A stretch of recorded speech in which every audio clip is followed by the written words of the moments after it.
Ladies and gentlemen, we are ready for this panel discussion, the path ahead for the digital first enterprise. And I'd like to request our panelists to kindly come onto the dais and take their seats.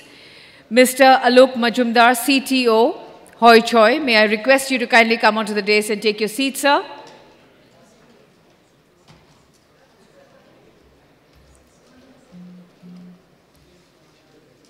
Mr. Aloke Majumder. A round of applause for Mr. Aloke Majumder. Warm welcome to you, sir. Mr. Amitava Sengupta, CDO of RPSG. A warm welcome to you, sir. Mr. Deepak Sharma, EX-CDO-Kotak Mahindra. May I request you to kindly come onto the dais and take your seat, sir. And a round of applause. Keep those applauses coming. It energizes our panelists. Mr. Anand Sinha, CIO, Birlasoft. May I request you to kindly come onto the dais and take your seat, sir. A warm welcome to you. And Mr. Arindam Mukherjee, President of Sales India Cloud 4C. These are our panelists. And to chair and moderate this session, I will request Mr. Harish Agarwal, Managing Partner, EY, to kindly come forward to take over the session. And I hand over the session to you, sir. Thank you.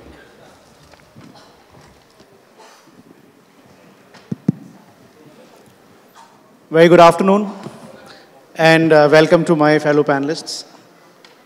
Today we're going to talk about the path ahead for the digital-first enterprise. And I think in our country it's more relevant because our country is now becoming known around the world for our digital infrastructure. I have a funny anecdote to mention before I get started. I was traveling to the US in October, and I went to rent for a car. So when they asked me for my license, I took out my DigiLocker app, and I said, here's the license. And she said, I can't give you the car. I need a hard copy. I said, but in our country nowadays, I turned 50 last year, and my card expired, the driving license.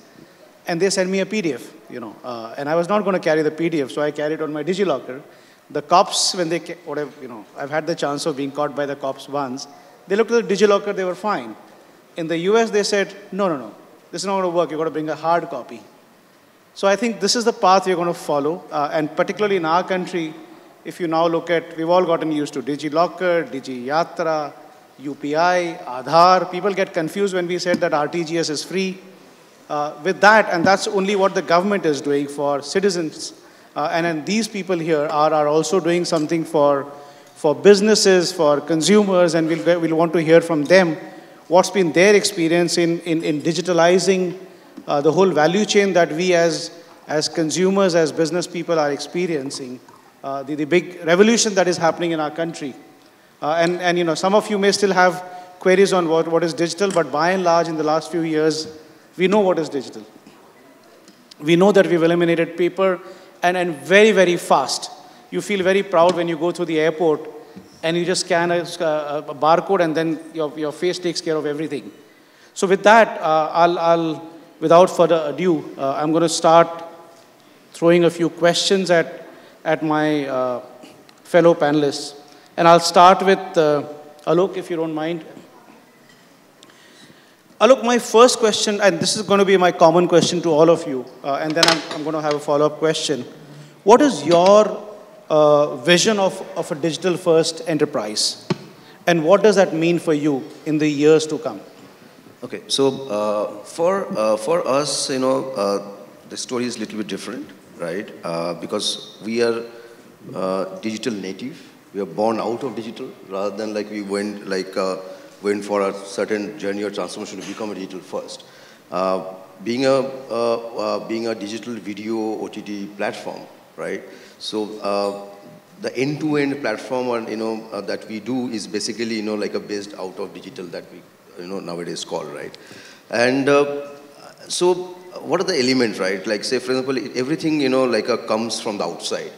On the contrary of the, like a traditional kind of a strategy where, if the change are, being happening inside and then it gets reflected outside.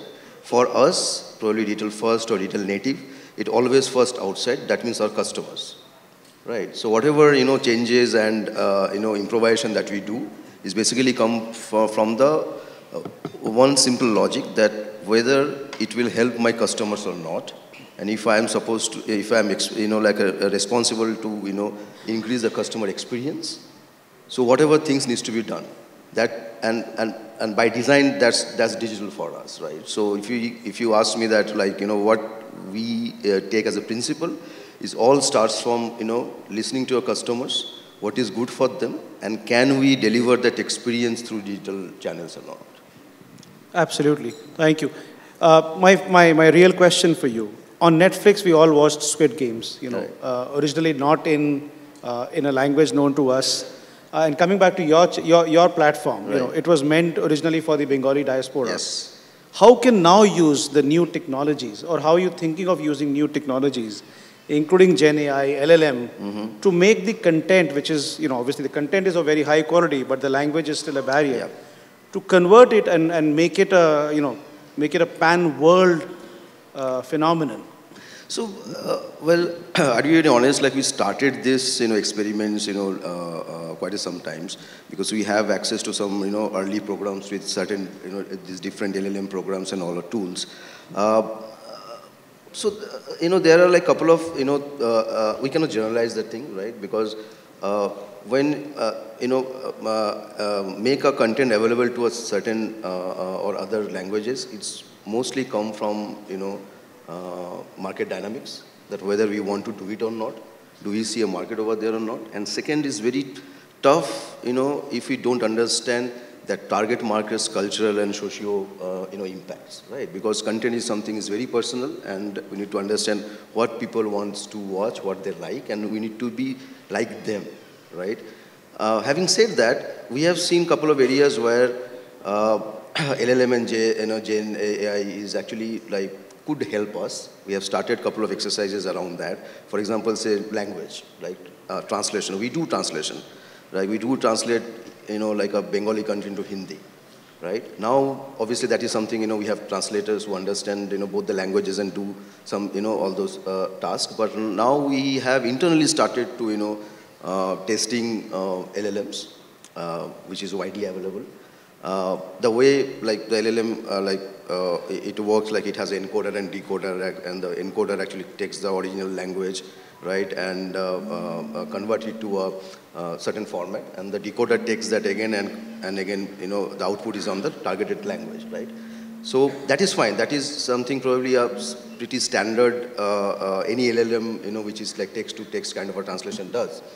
The area that we are actually, we are focusing is something where, is that whether that LLM understand which part of that conversation he needs to focus, right? Because that's something, it's not a, text to text kind of that I've written something in Bengali and it's just converted to a Hindi, right? That output language should be acceptable by the user, correct, the viewer, yeah, right? So there are a lot of elements are, they are working on a focus areas, or, where that model should focus to, to bridge that gap where that output is, is acceptable just like a native language, right? We haven't, we are doing it, but it didn't go to a production right now, because, I'll be very honest, we're a little bit skeptical about that. Because we still believe that there is always a human factor in that when it comes to a content, right? And that is entirely our part, and the other part is the viewers, right? Because we don't know how the viewers will accept AI generated content, right? That's pretty. Well, we'll be watching your journey with a lot of interest. Particularly, I'm a resident of Calcutta, and a homegrown OTT platform. Right. We'll be rooting for you to go global. Thank you. But I'm going to move on to a little bit, somebody who's probably not working for a digital native company. I'm going to go to Amitava Sengupta. So Amitava, you oversee a very, very unique portfolio of businesses, and they span across power to retail to education to hospitals to manufacturing. So how do you ensure a consistent digital first, kind of thinking is going to go down across your organization? How are you going about that? Thank you, Harish. First of all, I'm a subscriber to Hoichoi. So thank you for all the content that you share. So am I, so thank you. The first thing is, if you look at our portfolio of businesses, one of them is actually media as well. We have a media publishing and entertainment business. We have Saregama. Of course, sorry, I forgot about that. Which you forgot about. Of course. We have Editorji, yes, which is a OTT news aggregator, if you will. And it is interesting, I just want to add on to what Aloke said. There is actually a lot of AI, Gen AI interventions that we use there. So for example, in things like copywriting, proofreading, content generation, translation, and so on. So we use a significant amount of AI, Gen AI. And it kind of puts into focus that when you look at the RPSG group, we have a huge diversity in the kind of businesses we have. So things like Editorji, for example, is completely digital. Saregama right now is absolutely digital. We don't print those records anymore. So our primary customers are the OTT platforms which subscribe the songs. So we get paid whenever our IP uses. We are primarily an IP company there. And then we have traditional manufacturing like PCBL, power, like CESC, NPCL, and so on. Even if you look at one particular business like power, there is a wide variety of what we do there. We are in generation, we are in distribution. Even the distribution model is different, depending upon the region that we serve. So driving a digital agenda uniformly across this set of, a diverse conglomerate like ours is a challenge, definitely. Given that the different companies operate at different levels of maturity. So one of the things that we start with is, I think we have roughly 5 things that we are focusing on. The first thing is looking at everything from the customer point of view, like Aloke talked about.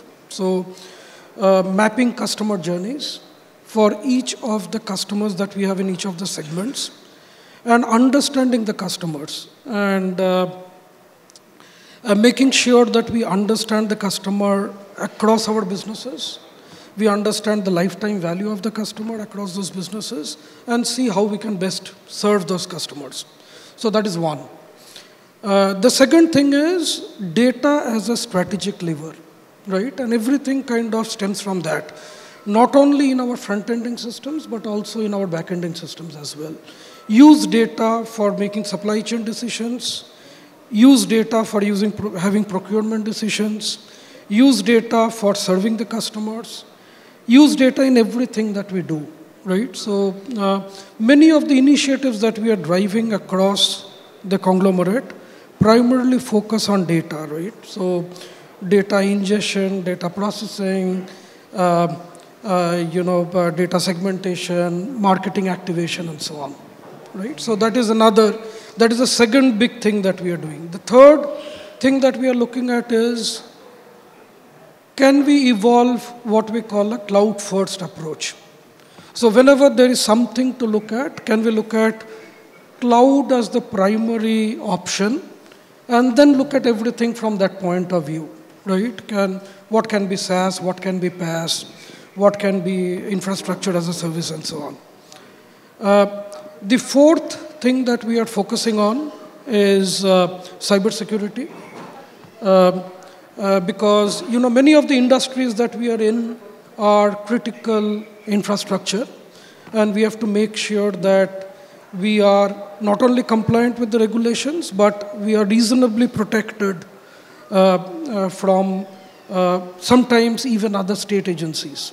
So there is a lot of focus on cybersecurity. And lastly, the fifth thing, which is basically making sure that all the digital technologies which are out there, we kind of look at it and make sure that we leverage it properly. For example, whenever there is a new technology coming on, we would generally look at it and see, can we do something with it, right? So including using drones in NPCL for looking at the high tension lines that go through some of the forest, to looking at customer service through the CESC metaverse, all kinds of things, including using Gen AI and AI throughout our industries. So that in a nutshell is how we are looking at digital across the enterprise. If you don't mind, Amitava, would you mind telling us a little bit more about your drone usage? How do you use that? Yeah, that is a fairly simple use case. In Noida, there are a lot of high tension lines which go through forest. So there is a lot of vegetation. Looking at those and making sure that the lines are free and unencumbered is a challenge. So some of the surveillance that happens is done through drones so that we know where the vegetation is thickest and we can take interventions as and when required. And have you done a study of, by putting in drone, how much efficiency you've gained and how many man hours you've optimized? Yeah, absolutely. In terms of, uptimes have improved significantly. Because most of the time, previously, we would be reactive in nature. Now, downtime is almost down to zero because we do it proactively. Yeah, because you can actually see if the vines are wrapping around the high tension line through the drone before something happens. True. I must tell you a personal story about your electric business. We had our meter, we had an issue, just after Amphan at 2 a.m. and the meter burned down. So we tried to call, and I think many people in the neighborhood were calling, there was a spark. I went on Twitter and tweeted. I got a call in 90 seconds, on the Twitter. And then there was a van at my house in 90 minutes, give or take, in the middle of the night, 3:30. So I think not only on servicing internally, but also watching what your customers are saying, I think you guys have been quite at the forefront.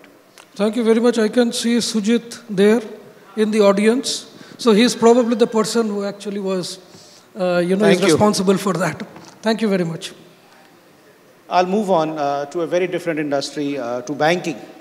Deepak, I think again, all the bank users are probably thankful to you and your peers who've made the revolution that happened. We don't have to go to banks to line up now and take a token and withdraw cash.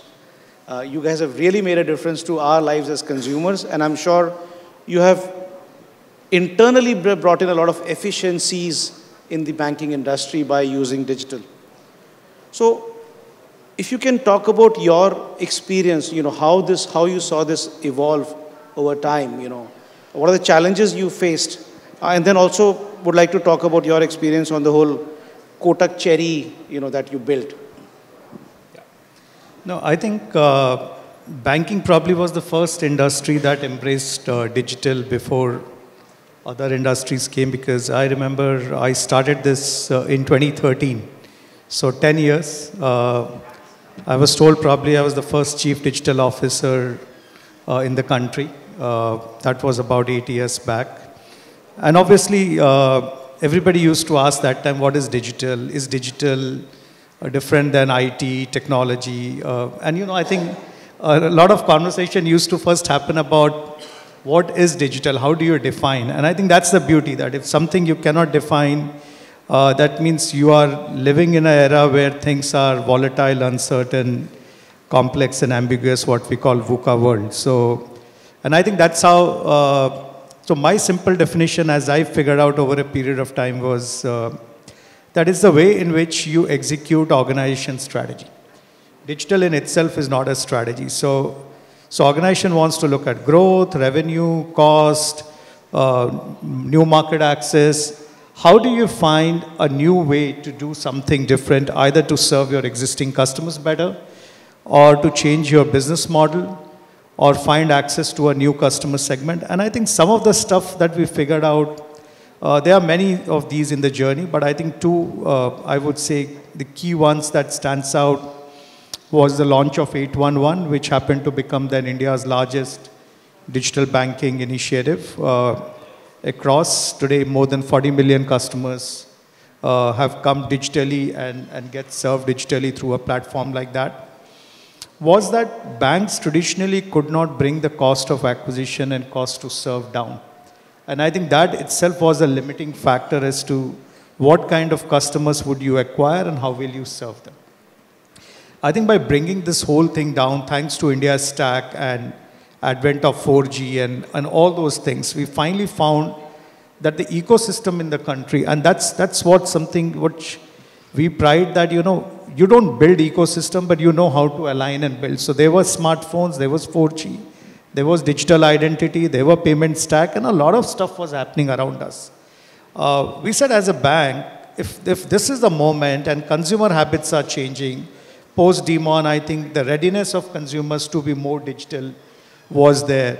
How do we build a new business which can be at a fraction of a cost, which is not dependent on branch, not dependent on people moving around to do KYC and onboarding? And I think we found that perfect, I would say, opportunity to create that business, and that business then obviously became the biggest success story coming out of India from a financial service institution, because Kotak had about 8 million customers then, and thanks to digital today, it's over 40 million customers. So I think what you could do is 5x of the bank you could create at the back of digital. I think same thing happened during COVID, because as we were all at home, I think our screen times went up. You could find that many people were watching more content or more trading and all the kind of things, right? So digital again was for us to look at what consumers are doing and then go back and say that at that time, how do you solve the problem of managing their money better? And that one single line problem statement gave us the opportunity to build Cherry, which was a single platform for managing everything that you want to do with your money. You want to buy bond, you want to buy deposits, you want to do equity, mutual fund, any asset class, that retirement, long-term pension. And you don't need to be a bank customer of Kotak. I think that was the whole idea, that how do we create unbiased, democratize the wealth management. Why I'm bringing these two stories, for me personally, it has always been about what is the purpose and that you are using to, or opportunity you're looking at to build something which has a long-lasting impact. And not just about doing transformation stuff. Obviously, those needs to be done. But directionally, can you redefine and change financial service? And I think here am I. As I look ahead, I think the idea is what's that next big problem to solve? And hopefully very soon I will tell you about that. Very, very inspiring story. And I think it's a tough legacy that you would leave behind for people who are going to follow. Because they're going to think, what can we do to even come back to the standards that you've set for your let me tell you, there are still many problems that needs to be solved in a country like ours. When I look around, I at least have identified 4 or 5 big opportunities, I think, for democratizing the access to financial service. We still do not have access to financial service at scale as we would like it to be it for small businesses, traders, people who are into tier 2, tier 3 town, access to long-term financial planning and wealth management or money management. So if we go around and look for what our consumers today need or businesses need, I think we still have many more things. So if there are any entrepreneurs sitting here thinking about it, let me tell you, I think we still have just started this.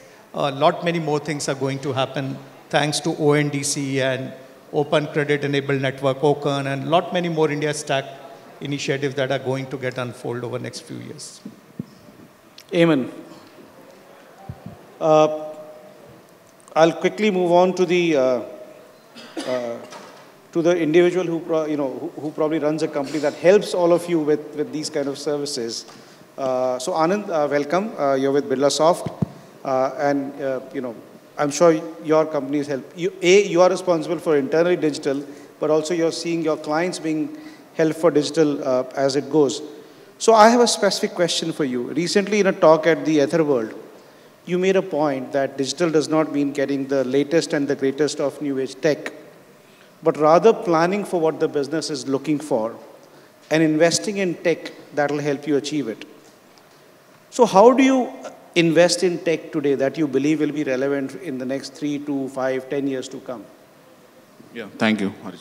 So it's a very core point for any CIOs, and being a CIO in IT industry, basically, we have two customers to serve. One is internal and one is external. And if you talk about internal, so we wanted to become a case study for our external customer too, so that we can go and sell those solutions. So in that way, all kind of technologies, latest technology, if you talk about, be it generative AI or be it AI, ops, digital transformations, so we are all there. But it's not that easy that any customer is going for a solution which you are going to propose. Internally, what we do go ahead with the business case study. We understand the real pain of user as well as the customer. We create a very well thought strategy around it, so that each and every technology investment should have an outcome out of it. So there are a lot of discussions, a lot of innovations, a lot of POC we conduct before finalizing of any technology for the customer as well as the internal. So in the IT industry, basically technology adoption, the key driver is three components which we follow. One is innovation, one is necessity, and third one is need. Innovation, because being in IT industry, we have to be adapt to the latest tech and technology. So that's why we are doing the continuous innovation always. Necessity, because of a lot of compliance, a lot of customer requirements, we have to build those solutions so that we can present to them. And need is that to run that entire ecosystem, to run this entire process, we have to build those digital infrastructure or maybe ecosystem internal to organization. So that's why we move ahead, and it's not that easy that each and every customer is looking for one consolidated view, then you have one single technology to serve. There are multiple ways, it's a very complex architecture. So the technology perspective, we have to be ready to answer those questions which customer is going to ask. And as a CIO, I am making sure my team is ready to support those things. Thank you, Anand. And then finally to the person who creates the foundation for all of these services. So Arindam, a whole lot of this digital results in a lot of demand for cloud now. And I think Gen AI is going to make it even more serious, the need for cloud capacity. So when you look at India compared to the various other countries that are involved in now going digital and usage of cloud, how do you compare us with various other countries? Yeah, thank you. I think I'm the only person who is providing cloud services to all of the users, including IT services company. So we are a global cloud operations company having presence in 52 countries across SAP, across all of the hyperscalers, plus run our own cloud ops. And almost all of the sectors of the industry, including banking and financial services, power utility, as early and new like a drone manufacturing company to hospitality to healthcare, we provide multi-continent experience of providing cloud-native services. So I think my perspective is going to be from the way I'm seeing these changes. And before I go and say that, just to give you my narrative, how exactly the AI is entering our life, and I'll pivot it back to the enterprises in which I landed from Delhi, and I was to get into a Teams call, and I was 15 minutes little late for that call. Generally, what you do, you basically ask one of them to summarize that what has happened. I just invoked a co-pilot command on Teams and asked it to summarize in 4 lines, and it just told me that what exactly has happened in the last 15 minutes. Prior night, yesterday, when I was trying to do a web check-in to whichever cloud that particular Gen AI bot runs, just for information, before I could put my PNR, it asked how you can help. I said, web check-in, it's asked for the PNR. I just inputted the PNR and it took me directly into my seat selection, right? So this is happening only possible because the companies in which we are working are similarly changing about the way they started looking at the application landscape. If you go back and Deepak's example of say 811, it's a very seminal moment for the banking industry, those who have downloaded and really used that. What started happening the last few years is that you have been having a set of legacy systems which you had to be modernized. In the process, many of the vendors came out with their SaaS offering, and many of the new age companies built their applications, which is very cloud native. I think the gentleman from Hoichoi was talking about the way you are ingesting data, etc. So what had happened, and you can take this as an example, industry by industry, right? In case of banking as an example, you used to have several data systems because there are several applications with several data models. And there are several experimentation happening, as he was mentioning that there are far more set of things to come. What we are seeing is that the enterprises across is basically trying to adopt AI as a fundamental means to change their operations. We are working with a global automotive company where they are trying to change their gearbox pattern with an objective to reduce the noise emission and a better fuel efficiency to a certain extent. And they are running large language model along with us. It is running on a certain hyperscaler. And guess what? It is helping them to source a material which was not available, commonly featured in many of the countries that we can think of, right? So the way it is happening, and Gartner is saying that, earlier this week there was a Gartner symposium, they were saying that we are at the peak of the hype cycle, right? And what happens after the peak of the hype cycle is the trough of realism where the most of the adoption will happen. Even in Zomato, you get to see the curated, food, which is not basis your choices. It is basis your age profile, basis the location, basis at a point of time what people generally offer is curated for you, which is again a subject of that. So what we are definitely seeing as a provider, that there is a bunch of applications which are coming, which are AI infused, right? That is the first thing which is happening. And it is across the industry. There are a set of applications which need to be upgraded to be a more cloud native. And there are companies like Hoichoi who built it right up there on the face of the cloud. So very interesting perspective as a partner and a provider. We built multiple skill sets to work with different hyperscalers along with our own cloud offering to make these changes. No, thank you so much, Arindam. I think we are out of time, but I'll just summarize. I think all of you gentlemen are making life easier, more democratized, and more, I would say, also cheaper, because the more you're making the process digital, the end service for the consumer is becoming much more inexpensive, and particularly for certain industries like for example in your Hoichoi, you can go global because the reach is now global. It's not just for Bengali speaking. So I think the future, as I'm hearing from all of you, is bright. And Deepak, I would take on where you said there's lots more to be done. So I would take heart from that we are going to continue having these conversations, and it's not going to be digital first, but it's going to be digital second, third, fourth, digital infinite. So thanks a lot, gentlemen, for your time, and I'll hand it back to our organizer. Tina, I'll hand it back to you.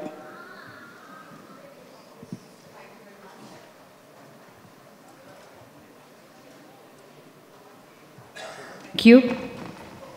Thank you. Thank you, Mr. Harish. And I'd like to request Mr. K.K. Mahapatra to kindly come on stage to present mementos to our chairperson and moderator and our panelists. Thank you very much, Mr. Harish Agarwal. Thank you. Thank you for moderating this wonderful session.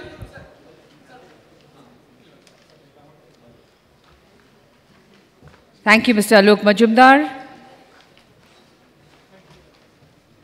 Thank you very much, Mr. Amitava Sengupta. Thank you, Mr. Deepak Sharma.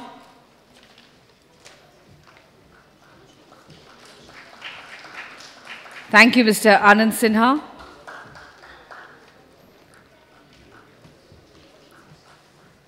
And thank you, Mr. Arindam Mukherjee. If all of you can stand close for the photograph, please.